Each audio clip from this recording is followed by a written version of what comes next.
제가 지금 교회에 와 있는 건지 순단 훈련학교에 와 있는 건지 모르겠고요. 하여튼 이 12주년을 기념하는 또 주님의 교회를 세워주신 주님께 감사하는 이런 예배에 참 부족한, 처음에 연락 받았을 때 제가 왜 이렇게 여기 와 이런 마음이 좀 들었어요. 부족한 저를 세워주신 주님께 감사한 마음이 있고요.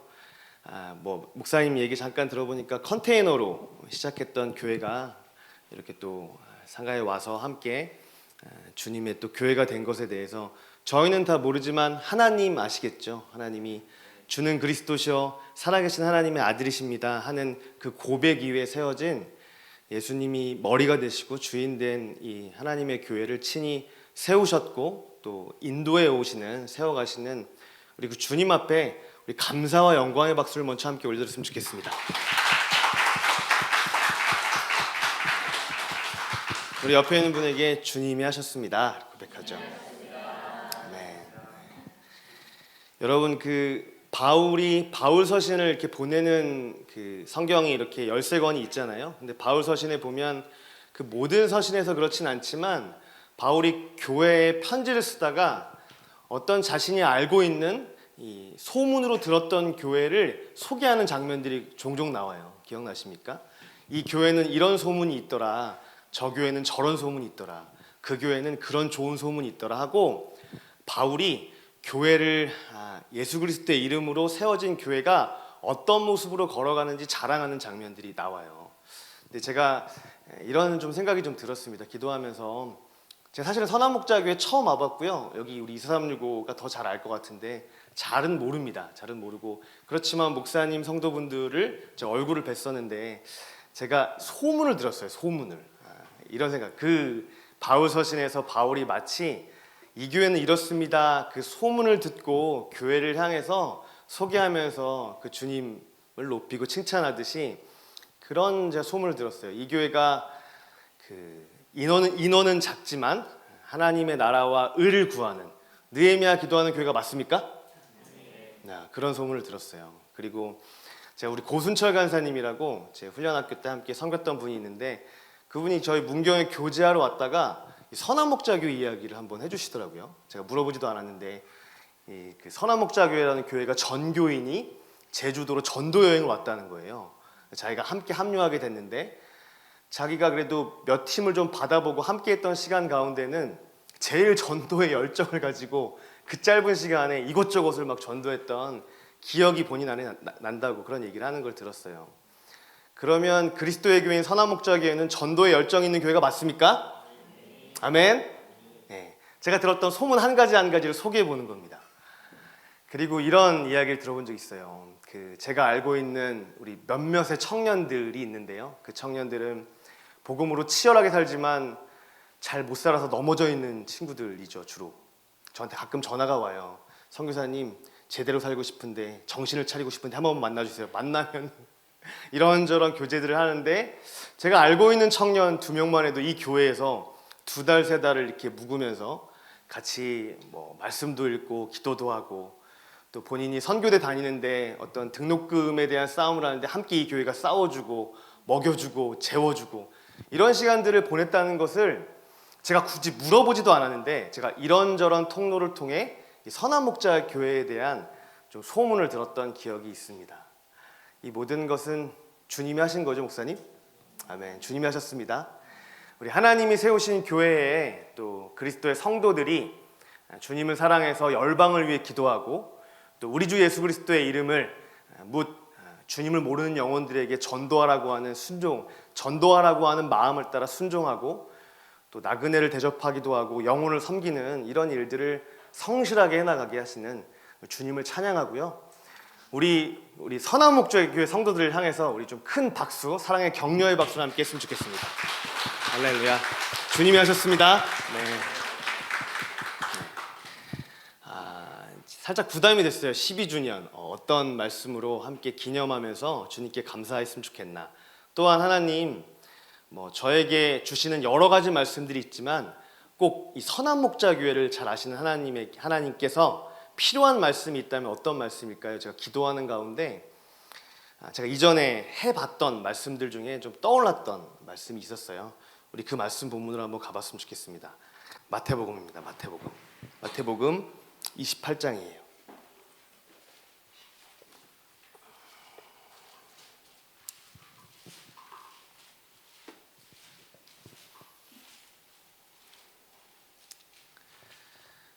마태복음 28장을 한번 펼치시고요. 여러분, 마태복음은요, 다른 복음서와는 달리 특징이 있다면 예수님의 설교, 강화 설교로 특징이 있습니다. 5편의 강화 설교가 나와요. 여러분, 산상수훈의 설교가 있고요, 전도에 대해서 설교하고 천국 비유에 대한 이야기를 집중해서 설교해요. 또한 교회란 무엇인가, 여러분, 교회라는 단어가 신약 성경에 별로 안 나오는데 2번인가 나오는데 여기 마태복음에 교회에 대한 이야기가 또 나옵니다. 또한 그리스도의 마지막 때가 오면 어떤 일이 일어나는가, 종말에 대한 종말 강화론이 있어요. 이렇게 5번의 예수 그리스도의 설교가 나오는데요, 또 한 가지 특징은 오늘 읽을 본문인데, 예수 그리스도께서 말씀하셨던 우리가 지상에서 받을 제자들에게 내렸던 가장 위대한 명령으로 마태복음은 다른 복음서와 달리 끝납니다. 우리가 잘 알고 있는 말씀이죠. 우리 지상대명이라고 말하는 18절부터 20절 말씀, 우리 짧은 3절을 우리 한 목소리로 읽어보면 좋을 것 같아요. 읽겠습니다. 시작.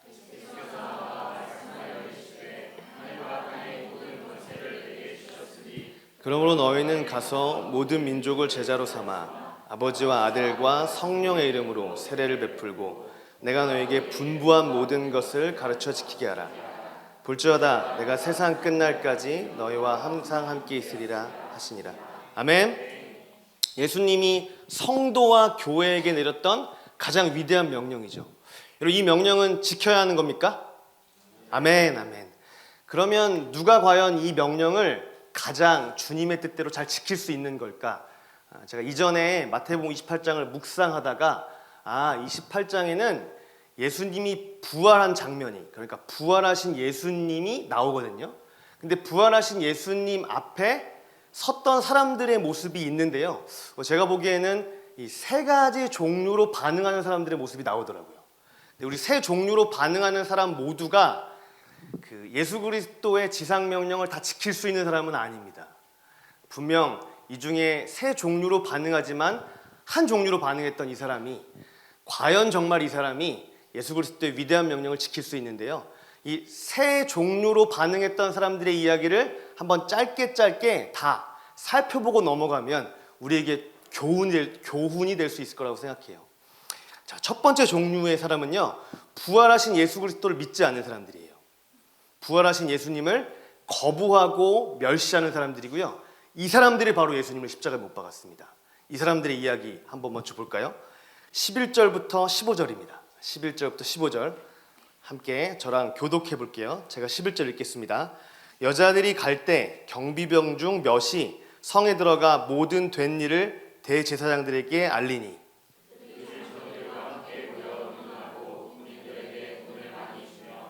이르되 너희는 말하기를 그의 제자들이 밤에 와서 우리가 잘 때 그를 도둑질하여 갔다 하라.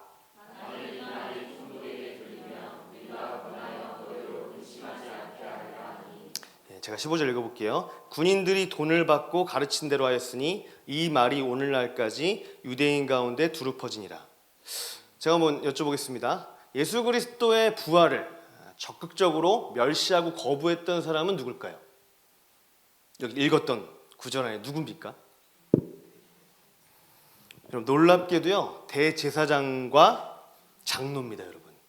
여러분, 대제사장은 알다시피요, 율법을 달달달 외우고 종교재판소의 의결권을 갖고 있는 사내들이온 공회원입니다. 여러분, 그런데 놀랍게요, 진리 자체였고 하나님이셨던 예수 그리스도를 거부하고 멸시하는 사람이, 여러분, 하나님을 아예 모르고 율법 자체를 아예 모르는 누군가가 아니라 하나님을 너무나 잘 알고 있고 그들을 예배하는 가장 맨 앞에 앞장선 사람들, 그리고 달달달 외워서 잘 가르치는 사람들인데, 부활하신 그리스도를요 적극적으로 거부하고 멸시합니다. 뿐만 아니라 병사들을 시켜서 그 시체가 없어지면 예수 그리스도의 제자들이 도둑질해 갔다고 음모를 꾸미고 거짓말하는 걸 시켜요. 여러분 참 못된 사람들 아닙니까? 아니 이 사람들이 정말 예수 그리스도를 이단으로 여겼다면, 예수 그리스도가 참 하나님의 아들인지 정말 이단인지를 참 마음으로, 정직한 마음으로 지켜보고 있었다면, 부활하신 예수 그리스도가, 아니 십자가에 죽으신 예수 그리스도가 3일 만에 부활했다고 말하는 그 지켰던 사람들의 이야기를 들으면 이때 회개가 일어나야 돼요. 맞습니까 여러분? 아니, 십자가에 못 박을 때까지는 맞아, 어떻게 사람이 하나님이 돼, 하나님의 아들이 돼, 못 박았단 말이에요. 그런데 이 예수님의 시체를 지켰던 사람들이 시체를 지키고 있는데 갑자기 천사들이 나타나가지고, 여러분 바위가 열리고 바위가 터지듯이 예수 그리스도가 부활했던 장면을 목격했던 거 아니에요. 그 이야기를 대제사장들에게 이야기했단 말이에요 여러분. 그럼 그 이야기를 들으면, 야, 그 예수님은 이단이 아니었나 보다, 정말 하나님의 아들이었나 보네, 정말 하나님이 보내신 구원자였나 보네. 여러분 이때 이 장면까지 듣고 회개가 일어났어야만 했어요. 그런데 이 사람들은요 작정하고 예수님을 멸시하고 거부했습니다. 그럼 물어볼게요 여러분. 장로들과 대제사장들 중에 사내들이온 공회원들이 대부분이었는데, 여러분 이 사람들 중에는 마음을 돌이켜서 예수님을 믿었던 사람들이 있었을까요? 여러분 있습니다. 있어요. 어떤 사람이냐면요, 니고데모 기억나세요 여러분? 니고데모가 그래요.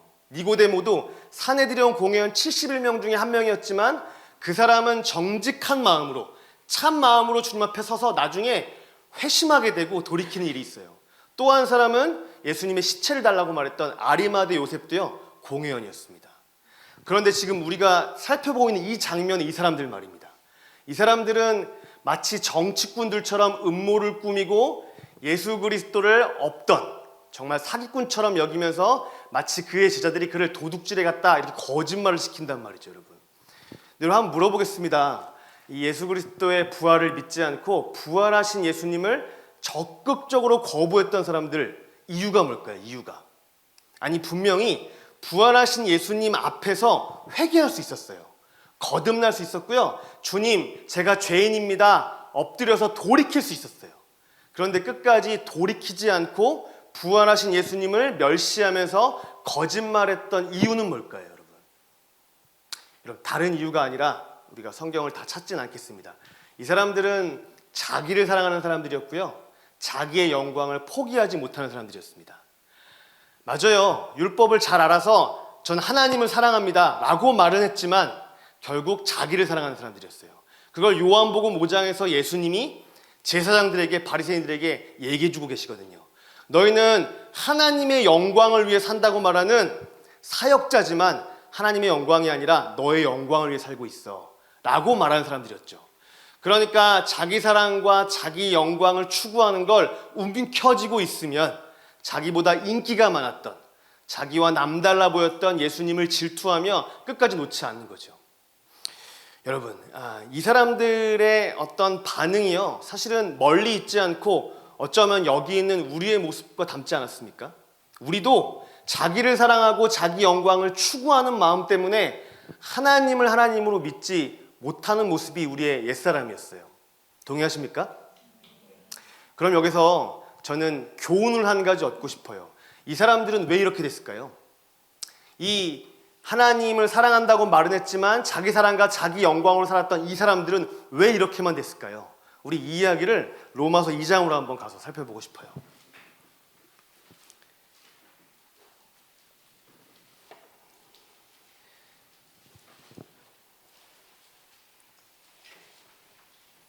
로마서 2장입니다. 2장 21절부터 23절인데요. 여러분 제가 읽을 테니까 한번 따라와 보시겠어요? 눈으로. 로마서 2장에 바울이 유대인들을 향해서 지적하고 책망하는 장면이 나와 있는데요. 제가 읽어보겠습니다. 21절. 그러면 다른 사람을 가르치는 네가 네 자신은 가르치지 아니하느냐? 도둑질하지 말라 선포하는 네가 도둑질하느냐? 간음하지 말라 말하는 네가 간음하느냐? 여기까지 여러분. 여러분 이 사람들의 잘못은 뭐냐면요, 다른 사람을 잘 가르쳤어요. 율법을 잘 알고 있었고요, 그 율법을 달달 외워서 도둑질하지 마십시오, 간음하지 마십시오, 거짓말하지 마십시오 이렇게 잘 가르쳤단 말이에요. 문제는 뭐냐면 다른 사람을 잘 가르치긴 했는데 그 말씀으로 자신을 가르치진 않았어요. 여러분 이해가 되십니까? 하나님의 말씀으로 누군가를 가르쳐받고 이야기는 해줬고 교훈은 해줬는데 그 말씀으로 왜 너희 자신은 가르치지 않느냐? 왜 너희에게 그 말씀을 적용하지는 않는 거야? 여러분 이 말은요 저 같은 사람에게 섬찟한 말씀이죠. 제가 많이는 아니지만 적게는 누군가에게 복음을 전하기도 하고 누군가를 권면하는 역할을 갖고 있는데 그 말씀으로 누군가를 가르치는데 저에게는 적용하지 않는다. 간음하지 마십시오. 도둑질하지 마십시오. 거짓말하지 마십시오. 그런데 전 아무도 보지 않는 그때 그렇게 하고 있다면 여러분 끔찍하게도요 하나님 이야기하지만 첫 번째 부활 앞에 반응했던 사람들처럼 예수님을 적극적으로 거부하고 멸시하는 사람들입니다. 여러분 사랑하는 우리 선한 목자교 여러분, 여러분에게 첫 번째 교훈하고 싶어요. 교훈하고 싶은 건 하나님의 말씀을 읽으셔야 합니다. 묵상을 하셔야 합니다. 그리고 이 묵상에 순종하셔야 합니다. 여러분 매일마다 읽은 성경 앞에 그 복음 앞에 서서 내가 순종한다면 이 첫 번째 반응했던 사람들처럼 하나님의 말씀을 가르치지만 나는 비껴가는 일은 없을 거예요. 아멘? 여러분 제일 중요합니다. 이 초보 같은 가장 기본기 같은 이 이야기를 매일마다 실천하는 거 너무 중요해요. 할렐루야?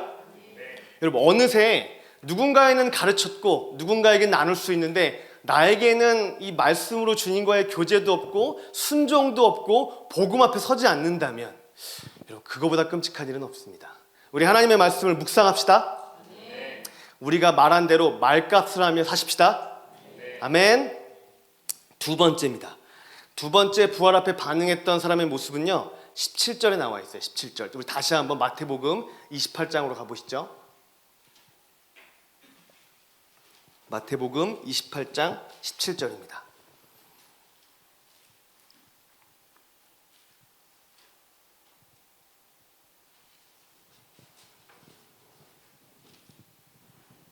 짧은 한 절 함께 읽어보시죠. 시작.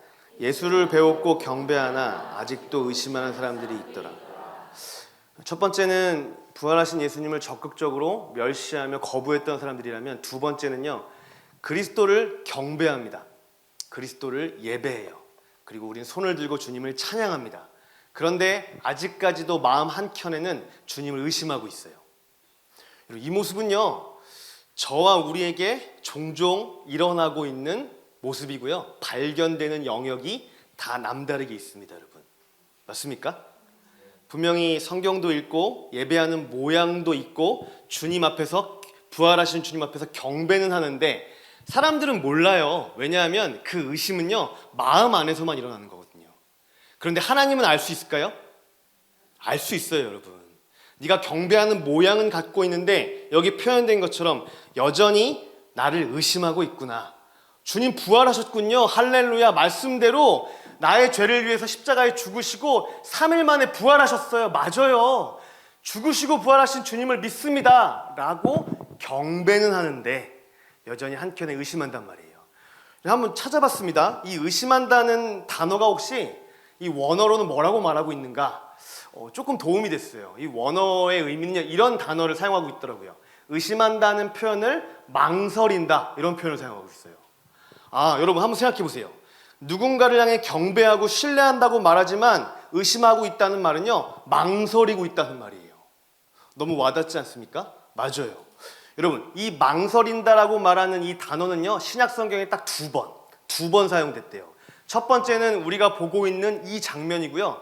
두 번째는 마태복음 14장인데 찾지 않으셔도 돼요. 이런 장면입니다. 여러분 제자들이 배 안에 있는데 어느 날 예수님이 배 안에 있는 제자들을 향해서 저쪽으로부터 여러분 물 위를 걸어서 찾아옵니다. 여러분 착착착착 하고 물 위를 막 걸어서 온단 말이에요. 여러분 그때 물 위를 걸어오던 예수님을 향해 제자들이 예수님 그렇게 반응했나요?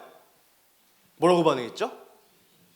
귀신이다 유령이다 이렇게 반응했어요. 여러분 근데 그 제자들 중 한 명이 말입니다. 누구요? 여러분 놀랍게요 여러분 만유인력의 법칙을 여러분 이 땅에 태어난 역사 이래로 만유인력의 법칙을 깨트리고 물 위를 걸었던 예수님 말고 유일한 사람이 있다면 바로 이 사람 베드로입니다. 베드로. 여러분 베드로는 무리를 정말 걸었나요? 믿으세요? 여러분 아마 유일할 겁니다. 그리고 앞으로도 없지 않을까 싶어요. 진짜 만유인력의 법칙을 깨트리고 걸었는데 그건 여러분 법칙을 만드신 그리스도 때문에 그 일이 가능했어요. 예수님 제가 예수님께로 갈 수 있도록 도와주세요 했더니 예수님이 오라 이야기하셨어요. 그리고 베드로는 걸어갔습니다. 여러분 걸어갔는데 잘 걷다가 갑자기 물에 빠졌어요. 기억나십니까? 왜 물에 빠졌습니까? 왜 물에 빠졌죠? 여러분 무리를 걸었던 건요 만유인력의 법칙을 만드신 그리스도를 바라보면서 걸었기 때문에 가능했어요. 그런데 옆에서 저기서 저쪽에서 오는 바람 소리 때문에 광풍 때문에 너무 두려워서 시선을 예수님이 아니라 바람을 바라보는 바람에 여러분 빠지게 됐어요. 여러분 기억나십니까 여러분? 바로 이 장면이에요. 이 장면. 부활하신 예수님을 뵙고 경배는 하는데 아직까지 망설이는 이 장면 말입니다. 여러분 자신의 인생을 전부 맡겨야 되는 건 아는데 하나님에 대한 전적인 신뢰가 없기 때문이에요. 여러분 우리가 하나님께 나아갈 때요 헌신 혹은 순종은요 그냥 일어나지 않아요. 하나님에 대한 전적인 신뢰가 있을 때 순종이 일어납니다. 아멘? 네. 여러분 경배하는 모양은 갖췄고 예배는 드리지만 신뢰하지 않는다면 순종하지 않게 돼 있어요. 여러분 베드로도요 물 위로 자신을 던질 때 하나님을 예수님을 신뢰하는 마음이 있었을까요? 네 여러분 전적으로 신뢰했어요. 자신을 던지듯 신뢰했어요. 여러분 만약에 주님을 향한 절대 믿음이 없었다면 여러분 바다로 어떻게 자신을 던집니까? 여러분 놀이기구 바이킹도 못 타요. 바이킹도. 제가 그 명절에 한번 저희 아이들 데리고 롯데월드 간 적이 있었어요. 롯데월드 갔는데 저희 둘째 우영이가 그때 바이킹이라는 걸 처음 탔거든요. 얘는 바이킹이 뭔지도 모르고 못 모르고 탄 거예요. 근데 제 아내랑 우영이랑 이렇게 타는데 여러분 이 아이가 여기 자기가 보던 거랑은 좀 다른 느낌이 앉아있는 순간 느꼈던 거예요. 어떻게 되냐면 이제 시작하려고 하니까 우영이가 발인데 발이 계속 바이킹을 타는 내내 그리고 우영아 또 아빠랑 탈래 그랬더니 다시는 안 탄다고 자기는. 겁나니? 겁나진 않은데 떨린다고. 그게 겁나는 거야 우영아. 여러분 뭐가 두려웠냐면 바이킹이 올라가는데 이 바 있잖아요. 안전바에 자기가 넘어갈 것 같다는 느낌이 들었대요.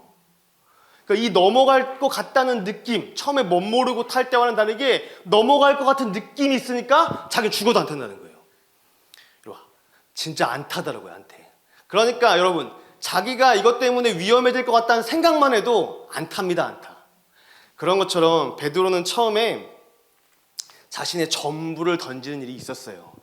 여러분 그러나 예수님을 바라보다가 나중엔 자신에게 다가오는 두려움 때문에 두려움을 주는 바람을 바라보는 바람에 바다 위로 빠진 것, 바다 밑으로 빠진 겁니다. 여러분 묻고 싶어요. 여러분 예수 그리스도를 믿는 믿음의 신앙생활을 주님 때문에 시작하셨죠? 아멘? 이건요 주님을 향한 전적인 신뢰와 믿음 없이는 시작되지 못합니다. 분명히 하나님을 신뢰하고 믿었기 때문에 믿음 생활이 시작된 게 맞아요.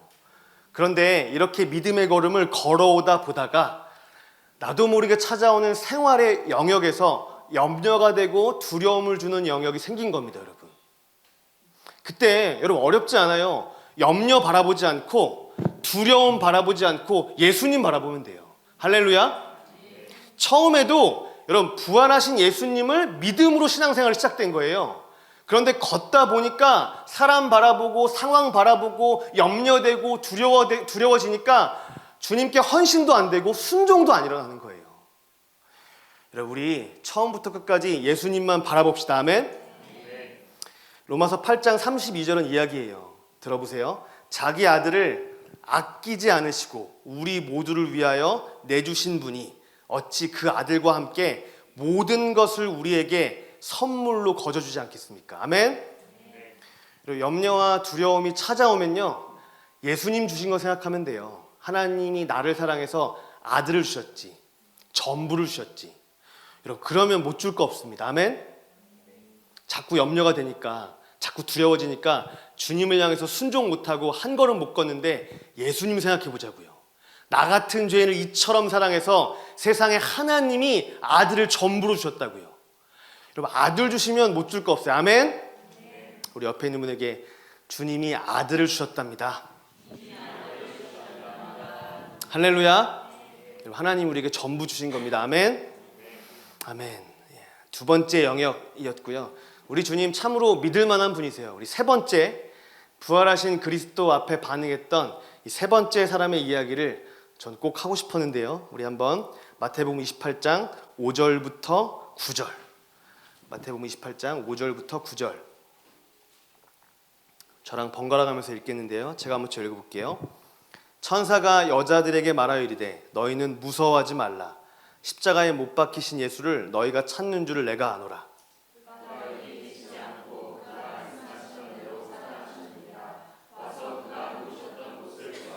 또 빨리 가서 그의 제자들에게 이르되 그가 죽은 자 가운데서 살아나셨고 너희보다 먼저 갈릴리로 가시나니 거기서 너희가 배우리라 하라. 보라, 내가 너희에게 일렀느니라 하거늘.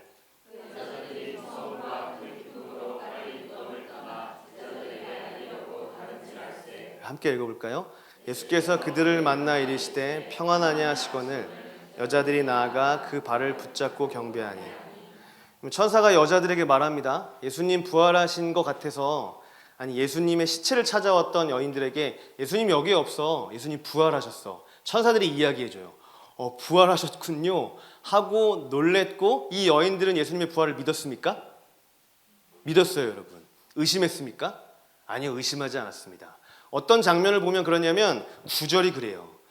부활하셨다는 얘기를 천사들한테 처음 들었는데 드디어 들었던 이야기인 부활하신 그리스도를 목격한 겁니다. 목격했을 때 여러분, 예수님 앞에 반응하는, 그분을 무시하지도 않고 멸시하지도 않고 경배의 모양은 있으나 의심하지도 않는 이 세 번째 반응했던 사람, 이 사람들은 이렇게 반응합니다. 예수께서 그들을 만나 이르시되 평안하냐 하시거늘 라고 말씀하시니까 이 여인들이요, 여러분 기억하세요. 여자들이 나아가 그 예수님의 발을 붙잡고 경배하니.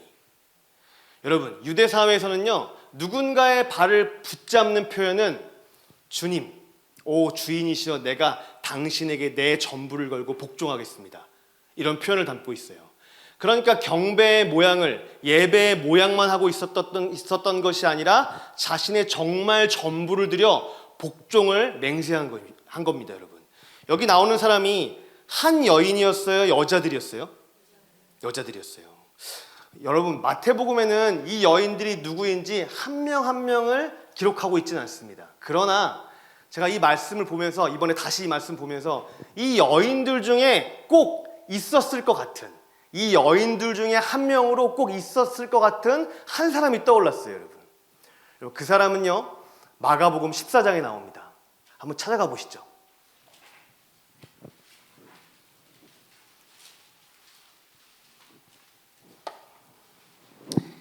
그리스도의 발을 붙들고 자신의 전부를 걸고 복종하며 경배했을 여인들 중에 꼭 있었을 것 같은 한 사람 말입니다. 마가복음 14장에 향유 옥합을 깨트린 여인의 이야기가 나오는데요.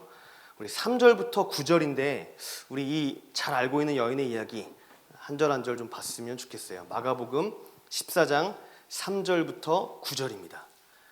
제가 먼저 읽어볼까요? 예수께서 베다니 나병 환자 시몬의 집에서 식사하실 때 한 여자가 매우 값진 향유 곧 순전한 나드 한 옥합을 가지고 와서 그 옥합을 깨트려 예수의 머리에 부으니.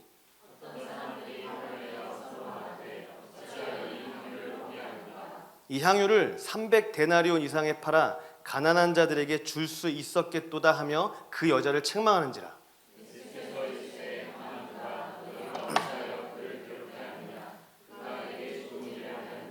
가난한 자들은 항상 너희와 함께 있으니 아무 때라도 원하는 대로 도울 수 있거니와 나는 너희와 항상 함께 있지 아니하리라.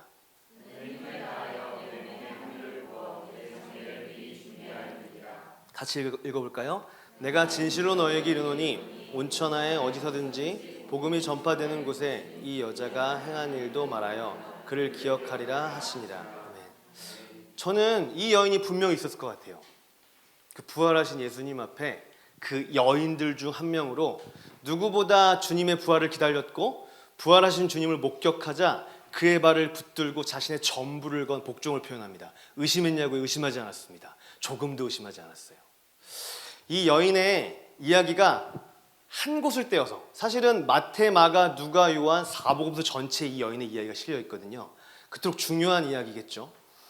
여러분, 이 시간은 그러니까 순전한 나두를 예수님의 머리에 부었는데, 다른 복음서에 보면 예수님의 발을 붙들고 자신의 머리카락과 함께 그 기름을 붓습니다. 그러니까 예수님의 머리에 붓기도 하고 발에 붓기도 했던 이 여인의 이 행동 말입니다. 이 행동은 예수님과 예수님의 가치관을 알고 따랐던 제자들과 모순되는, 충돌이 되는 두 가지 반응으로 딱 갈라섭니다. 여러분 생각해 보세요. 이 장면을 보고 여러분, 예수님의 제자들은 뭐라고 했죠? 책망했습니다. 책망했어요. 뭐라고 책망한 거예요? 아니, 왜 300데나리온이나 되는 그 어마어마한 재정이 들인 기름으로 이렇게 허비를 하냐는 거예요. 여러분, 이 제자들이 책망하는 이 장면이 어색하지 않고 자연스러워요. 제가 만약에 예수님의 제자들이었더라도 책망했을 것 같아요. 왜냐하면요, 여러분, 이때는요, 이틀만 지나면, 지금 이 시간에 이틀만 지나면 유월절이었어요. 그런데 유대인들 안에는 유월절만 되면 가난한 사람들에게 구제하는 게 전통이었습니다. 그러니까 제자들은 근거 없이 말한 게 아니라 이제 곧 유월절이 올 거니까 네가 있는 이 300데나리온으로 그냥 예수님의 머리에, 예수님의 발에 순전한 나들을 붓기보다는 가난한 사람들의 식사를 제공해야지.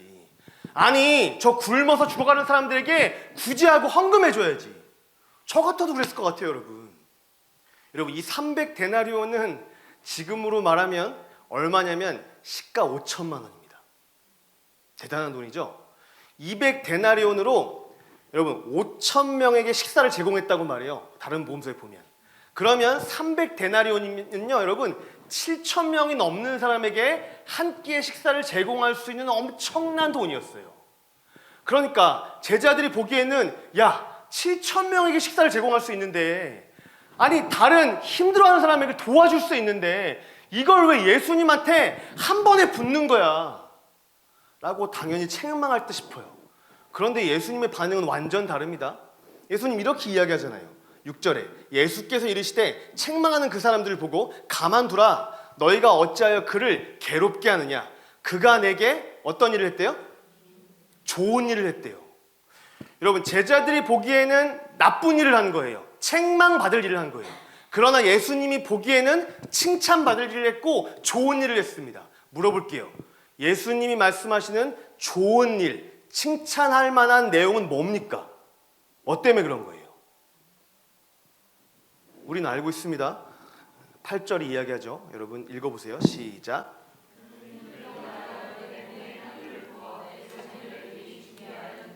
아멘.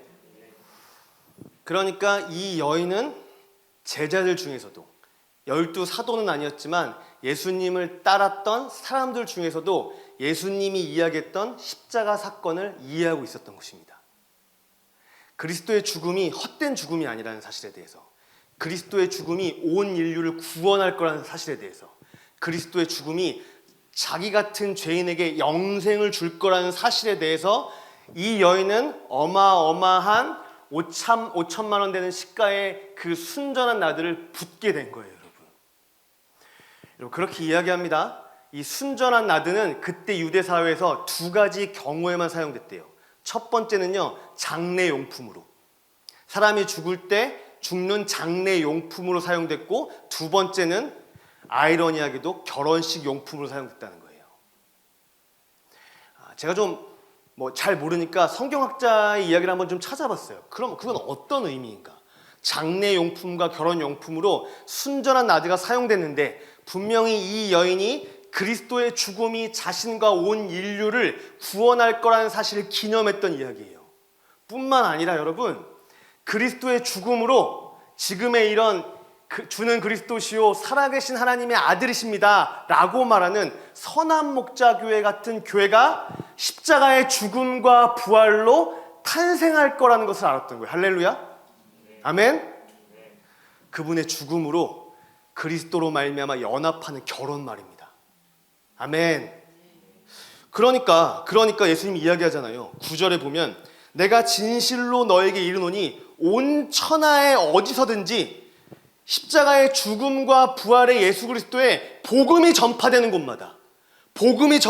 곳마다 이 여자가 나에게 순전한 아들을 부었던 이 일도 말하여서 그를 기억해야만 한다. 할렐루야. 여러분, 사실은요, 이 여인을 기억하라는 얘기는 아니에요. 이 여인이 했던 이 행위 말입니다. 그리스도의 죽음을 통하여 사랑하는 주님의 몸된 교회와 성도는 예수 그리스도와 함께 연합된 진정한 결혼과 그리고 교회의 탄생이 일어날 것에 대해서 복음이 전파되는 곳마다. 여러분, 그렇지 않아요?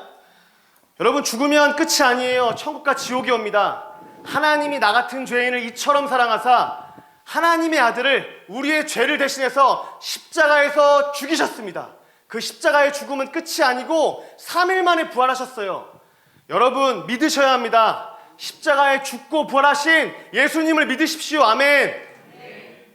그럼 영생을 얻게 돼요. 그러면 그리스도와 함께 연합돼요. 우리는 주님의 신부가 되는 거예요. 옛사람이 아니라 주님의 영광과 주님을 사랑했던 주님의 교회가 여러분 태어나는 겁니다. 할렐루야. 여러분, 그 이야기하고 있는 거예요.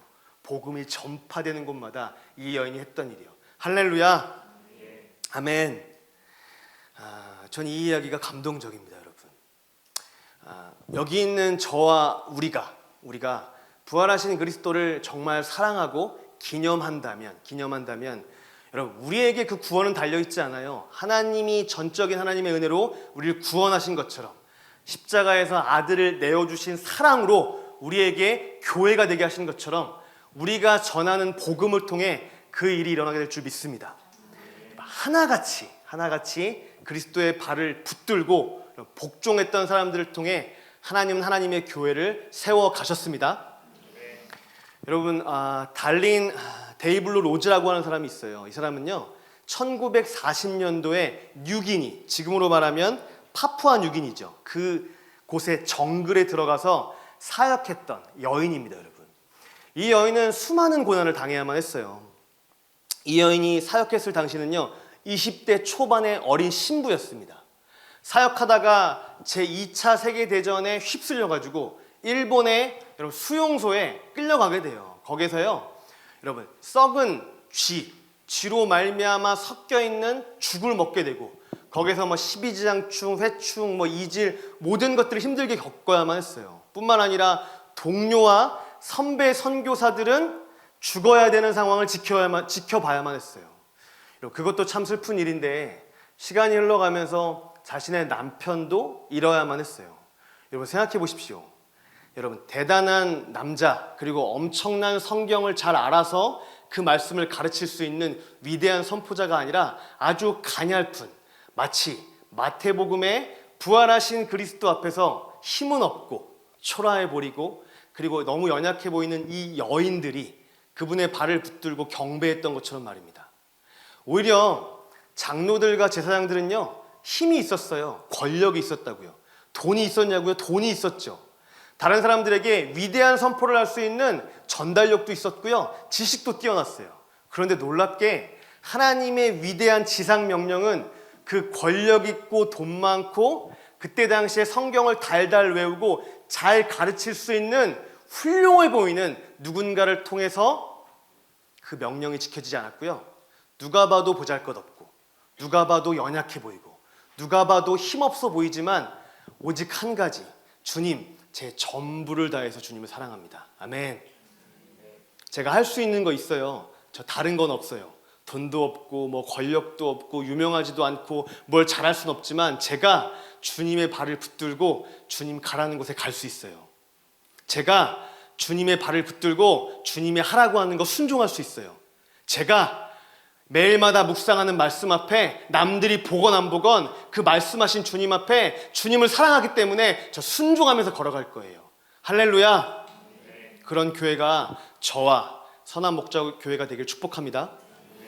이 여인이요, 그 수많은 어려운 힘든 걸음과 고난을 다 겪고 나서 이런 고백을 하는 게 제 마음에 굉장히 남아 있는데요.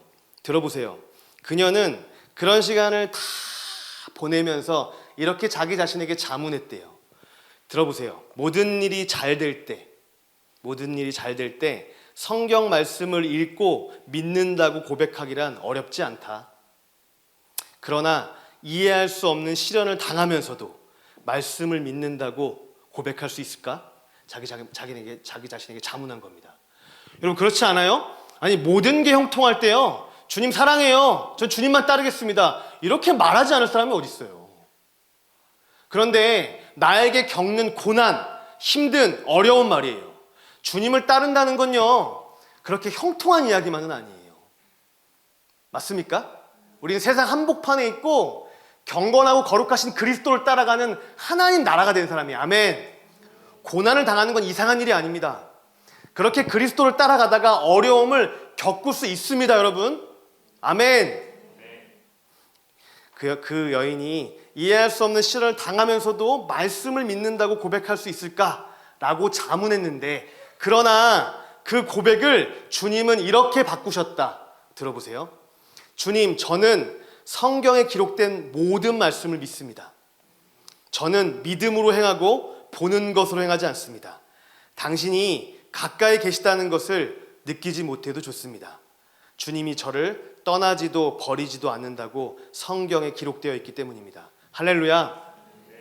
마치 우리가 봤던 지상대명 아닙니까? 그리스도의 이름으로 제자를 삼아 걱정하지 마. 여러 가지 모든 일들을 겪을 거야. 그런데 세상 끝나는 그날까지 내가 너와 함께 할 거야. 할렐루야.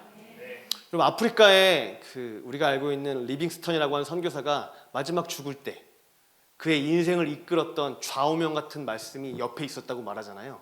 그게 바로 지상대명이었어요. 세상 끝나는 그날까지 내가 너와 함께 할 거야. 할렐루야. 여러분, 세상 끝나는 그날까지 우리와 함께 하기만 한다면 우리는 승리할 수 있습니다. 우리는 끝까지 달려갈 수 있습니다. 오늘의 설교 제목이에요. 끝까지 달려갑시다. 옆에 있는 분에게 우리 끝까지 달려갑시다. 아멘, 아멘. 제가 짧게 빌라델피아 교회 이야기하고 설교를 마치고 싶은데요. 여러분 계시록에는 2장 3장에 마치 지금의 현대의 교회의 특성을 갖고 있는 7교회 이야기가 나옵니다. 여러분 다 잘 알고 있죠. 그런데 그 중에 모든 교회가 다 칭찬만 받은 건 아니에요. 기억나세요? 책망도 받고 칭찬도 받았는데 조금도 책망받지 않고 칭찬만 받은 교회 딱 2교회 나옵니다. 한 교회는 어디죠? 서머나 교회고요. 한 교회는 지금의 빌라델피아 교회입니다. 하나님이 빌라델피아 교회를 요한을 통해 칭찬하는 이 내용이 너무 좋아요. 찾지 마시고 제가 하는 이야기 한번 들어보세요. 이렇게 칭찬하는데요. 계시록 3장 8절에 볼지어다 내가 내 앞에 열린 문을 두었을 때 능히 닫을 사람이 없으리라. 내가 내 행위를 아노니 이 부분이요. 네가 작은 능력을 가지고서도 내 말을 지키며 내 이름을 배반하지 아니하였도다. 할렐루야. 빌라델피아 교회는 어쩌면요 선한목자교회처럼 적은 인원이었을지도 모르겠어요. 저기 있는 저 라오디아계 교회처럼 아주 화려하고 모든 걸 다 갖추고 수많은 사람들이 모이는 그런 교회가 아니었을지도 모르겠어요. 그러니까 사람들이 보기에는 왠지 저 대형 교회와 모든 게 갖춰져 있는 것 같은, 재정이면 재정, 시스템이면 시스템, 모든 게 다 갖춰져 있는 것 같은, 그래서 사람들에게 주목받는 그런 대형 교회가 아니었겠죠. 빌라델피아 교회는요. 그렇지만 그 적은 능력을 가지고서도 빌라델피아 교회는요 주님의 말을 끝까지 지켰어요. 할렐루야. 주님을 사랑해서 주님의 이름을 배반하지 않았어요. 이렇게 선포하고 있는 저도 절 항상 그렇게 느끼는 것 같아요. 난 할 줄 아는 게 뭔가? 난 왜 이렇게 능력이 없나? 실제로 그렇습니다. 우리 여기 식구들 계시지만 실제로 저 스스로를 가지고 그렇게 항상 생각을 했을 때 제 안에 참 크게 깨달은 건 재규야, 주님은 무능과 유능, 능력에 관심이 없어. 하나님은요 능력에 관심이 없어요. 할렐루야. 하나님은 능력에 관심이 없어요. 그가 무능하느냐 유능하느냐는요 사람들에게 관심사지 하나님의 관심사는 아닙니다. 아멘. 기억나세요 여러분? 주님이 마지막 주의 백성들이 주님 앞에 갔을 때 이렇게 칭찬한다고 말하잖아요. 잘하였도다 착하고 충성된 종아. 여러분 여기 칭찬하는 내용 중에 능력이 어디 있습니까? 두 가지예요. 착한 거예요. 착한 건 이런 거죠. 좋은 마음으로 주님의 말씀에 순종하는 거예요. 충성된 건 끝까지 그분의 이름을 배반하지 않고 신실하게 그분을 사랑하는 거 말입니다. 그분에게 중요한 건 능력이 아니라 마음이에요. 할렐루야. 아멘. 그러니까 성경에서도 내 마음에 합한 자 누구니? 여러분 하나님이 찾으시는 사람은 하나님의 마음에 합한 자, 하나님을 사랑하는 마음을 가진 자, 그 교회를 찾고 있는 줄 믿습니다. 아멘. 제가 잘 모르겠어요. 선한목자교회가 어떤 교회인지. 그런데 제가 서두에 소개했듯이 주님을 사랑하는 교회라고 확신합니다. 주님의 나라를 위해 기도하고 주님이 말씀하셨던 영혼을 위해 전도하고 주님의 말씀 앞에 순종해 나가고 있을 거라고 믿습니다. 저 그런 칭찬 받고 싶어요. 빌라델피아 교회 같은 큰 능력을 제가 가질 수도 없는 사람이지만 갖고 싶은 마음도 없습니다. 주님 제가 이런 칭찬, 네가 내 이름을 배반하지 않았구나. 네가 내 말을 끝까지 지키는 교회가 됐구나. 할렐루야. 그건 여러분 매일의 일상에서 주님과 나만이 알아요. 아멘? 누구도 주목해주지 않아도 알아주지 않아도 그런 유혹이 우리 모두에게 있을 건데요. 여러분 유혹당하지 마십시오. 하나님 앞에서 주님의 말을 지키고 주님의 이름을 사랑하는 교회가 됩시다. 그런 교회가 선한 목자 교회가 되기를 주 예수 그리스도의 이름으로 축복합니다.